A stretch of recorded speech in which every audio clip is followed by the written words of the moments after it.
Welcome back. Now with your weather forecast, here's Amy Douglas. Cooler morning temperatures and strong winds are bringing with them a chance for wet flurries. But as temperatures rise throughout the day with a potential high of 7, flurries will be replaced by rain, which should be with us for the remainder of the day.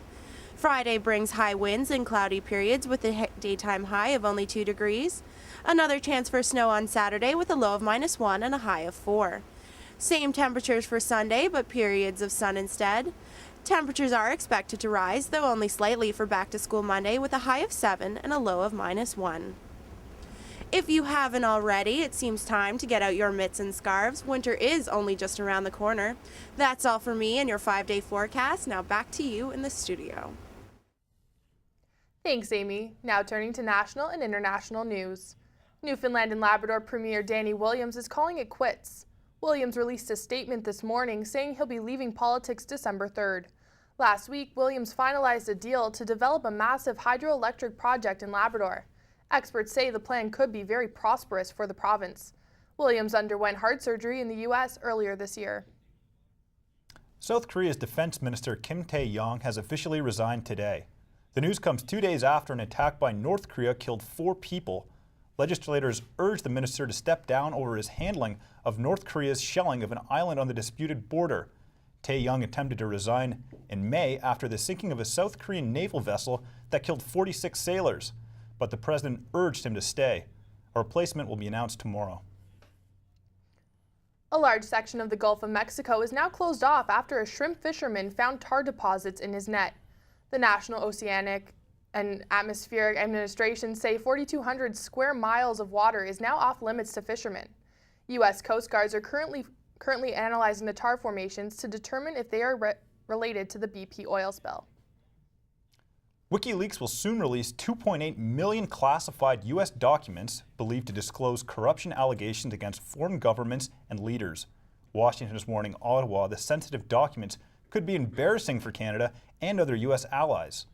Earlier this year, the whistleblowing organization released 77,000 papers on the Afghan war and 400,000 Pentagon documents on the war in Iraq. Reports speculate politicians from Russia, Afghanistan, and former Soviet republics will also be featured in the links. Now with a look at sports, here's Heather Alford.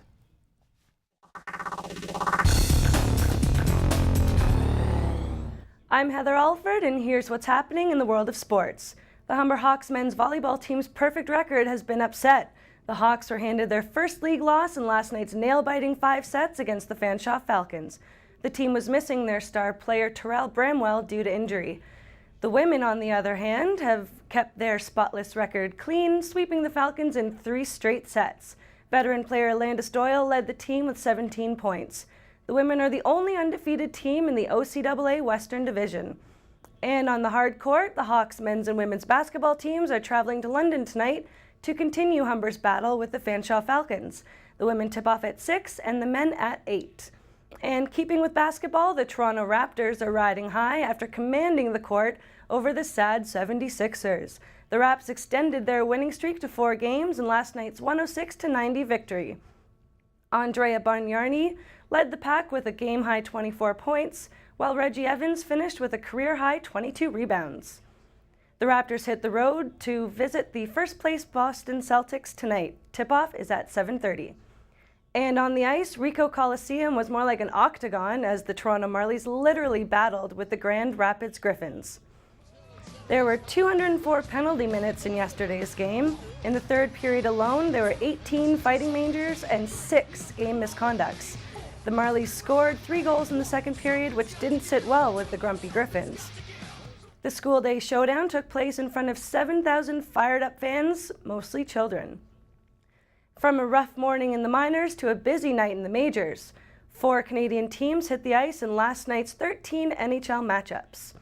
The Canucks snapped their 4-game slump with a 4-2 win over the Avalanche. The Habs easily handled the LA Kings 4-1. The Sens fell to the Stars, losing 2-1, and the Flames were blown out by the Devils in a 2-1 shootout. The Oilers will visit the Avalanche in the only NHL game tonight at 9 Eastern. And lastly, south of the border, it's about that time for turkey and pigskin. The first game of the day is underway as the Lions welcome the Pats. The Saints and Cowboys will face off this afternoon in Dallas. In tonight's matchup, the Bengals head to NYC to take on the Jets. That's all for sports. Now back to Kyle and Christina in the studio. Thanks, Heather. After the break, Scott Money will have all the latest in entertainment. Coming up in entertainment, the Beatles dominate iTunes, Movember wraps up, and Sarah Palin eats her words. All that and more after the break.